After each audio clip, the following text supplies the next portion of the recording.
برادرها. به خاطر این من میگم که بسیار میگن دعا نگیره. چرا در هر نماز تمام دنیا یقینا من از مسلمان در اذان دعا میکنن برای پیغمبر بوده حق دعا بکنه و رزقنا شفاعته. حاجی اگر تماشا کنید در تلویزیون مثال حق داشت میگه جاز او همون برادرها ملال نشه. اون مثال حق توحید اونها همون مولهای بی مذهبن، اونها را ما میفهمیم. اگر 10 سخن راست بگه مثل یک انسان عسل میتی در درونش زهر میتی کو در اون برطرفش اون سخنهایی داره که مسلمانان را اعتقادشون رو ویران میکنه. انا همون مثال حق توحید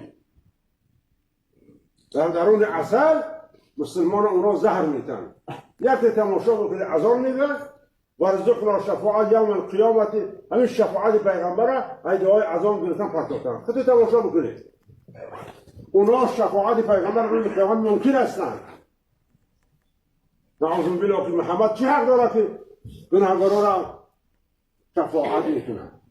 خود در تلویزیون کانال تماشا کنه نوشته میبرایه همین خط شفاعت پیغمبر رو گفتن پرتافتن، قبول ندارن. پس رسول اکرم صلی الله علیه وسلم این چیزای مبارک بردن رسوندن. بله دوستان عزیز، این کلیپ رو دیدید. ایشون یکی از دامولای تاجیک است. ادعا میکنه که ما گفتیم که دعا نکنید. این یک دروغ. میگه که ورزقنا شفاعته یوم القیامه، این رو ما از دعای اذان انداختیم. این دوم دروغ. میگه که این ملاهای بی مذهب هستن. سوم دروغ. میگه که اینا زهر را با عسل قاطی میکنن. چهارم دروغ. میگه که اینها شفاعت پیامبر را منکر هستن. پنجم دروغ. و میگویند که تهمت میزنه به ما که انگار ما گفتیم که محمد صلی الله علیه وسلم چه حق داره که شفاعت میکنه. اینم ششم دروغ. این آقا 6 دروغ در این کلیپ کوتاه به ما نسبت داد. ببینید هدف ما در این شبکه آگاه کردن امت است. نه به زور مطلبی رو عقیده‌ای رو غالب میکنیم به کسی و نه کسی رو مجبور میکنیم که حتما باید به حرف ما گوش بده. همیشه شعار ما این بوده که فبشر عبادی الذین یستمعون القول فیتبعون احسنه. بشارت باد بر آن بندگانی که سخنها رو میشنوند و از بهترینش پیروی میکنند. اگر این دامولا جاهل هست به حدیث پیامبر، به دین، خب اون عمامه و اون ریش رو بذار کنار و اون عبا و قبا رو بذار کنار و ادعا نکنید که شما عالم دین هستید، دامولا هستید و مردم رو فریب ندید با این ریش و با این عبا و با این عمامه‌تان. اول برید درس دینی بخوانید، یک دو کتاب حدیث بخوانید، قرآن بخوانید و بعد از اون بیایید جلوی مردم وایستید و دم از دینداری و دعوت بزنید.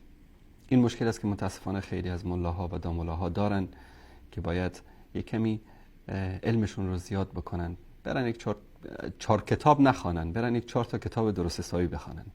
اینا متاسفانه ملای 4 کتابی اینا هستن که دین رو خراب کردن، خاصن در تاجیکستان. ملایی که کل علمش در همون 4 کتاب و ختم میشه و فکر نکنم که بهتر از این عبارت دیگه چیزی در این 4 کتاب وجود داشته باشد که غم دین خور که غم دین است، همه غم ها فروتر از این است.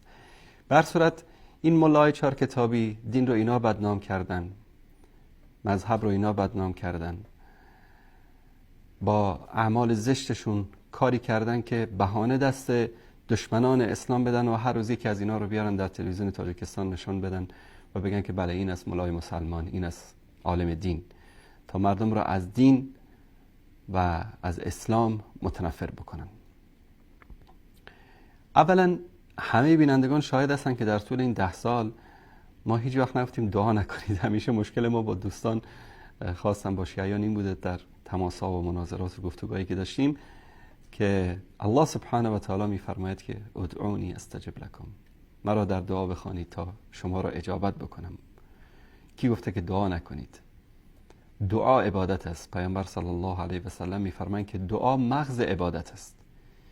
یعنی اگر نماز و روزه و زکات و حج و صدقه و جهاد و همه عبادت هایی که شما انجام میدید اعضا و جوارح عبادت باشه، مغز عبادت دعاست و دعا رو انسان فقط خالصانه باید برای الله سبحانه و تعالی قرار بده. و همانطوری که هر عبادت برای خود وقتی داره، برای خود زمانی داره، برای خود روشی داره، ما میگیم عبادت هاتون رو مطابق قرآن و سنت انجام بدید.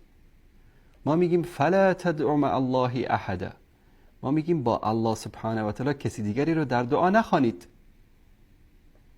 اللهی که میفرماید که و نحن اقرب الیه من حبل الورید، اشاره گردن به اون نزدیکتریم، این خدا رو به تنهایی بخوانید، با او کسی دیگری رو نخوانید. دلیلمون هم قرآن، دلیلمون هم حدیث و دلیلمون عقل و منطق.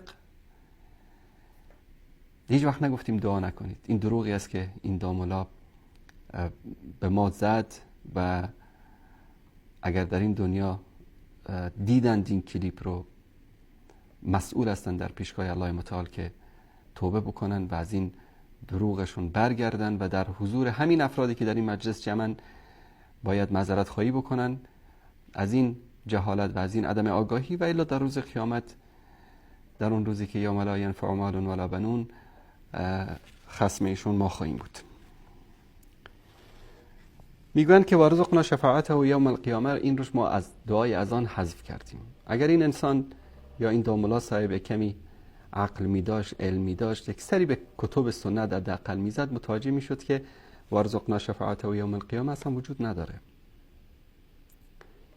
در دعایی که من دو روایت از صحیح بخاری و مسلم رو برای شما آوردم، اینجا انشاءالله نشون میدم. اینجا اصلا همچین کلمه، همچین جمله وجود نداره در دعای اذان و این لفظ من درآوردی است که ایشون میاد و میگه که این دعا رو از دعای اذان حذف کردن. ما همچین کاری نکردیم. رسول الله صلی الله علیه و سلم همچین چیزی نفرمودن. مادامی که نفرمودن ما چرا بگیم؟ مگه ما نمیگیم که ما پیرو سنتیم، پیرو رسول الله هستیم؟ مادامی که پیرو رسول الله هستیم باید مطابق دستورات ایشان عمل بکنیم. مادامی که ایشان نفرمودن ما نمیگیم. اما این به این معنی نیست که ما منکر شفاعت هستیم. منکر شفاعت کافر است، هر کسی که میخواد باشه.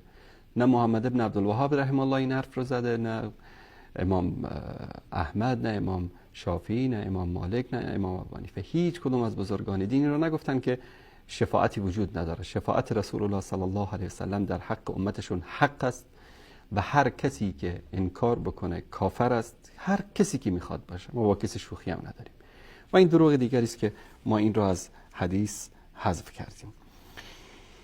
من برای اثبات این مطلب یک سرچ کوتاهی کردم و این مطالب رو خدمت شما عزیزان نشون میدم. احمد جان اگر این صفحه وردی که من آماده کردیم این رو نشون بدید که بینندگان عزیز هم ببینند.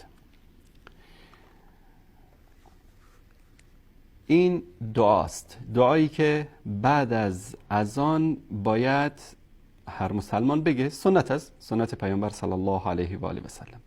اللهم رب هذه الدعوة التامة والصلاة القائمة آت محمدا الوسيلة والفضيلة وابعثه مقاما محمودا الذي وعدته.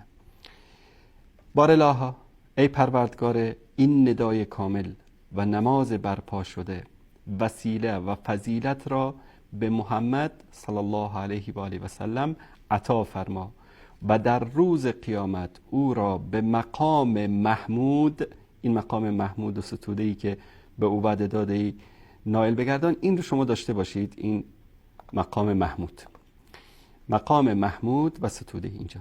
آت محمدا الوسیله والفضیله و بعثه مقاما محمودا.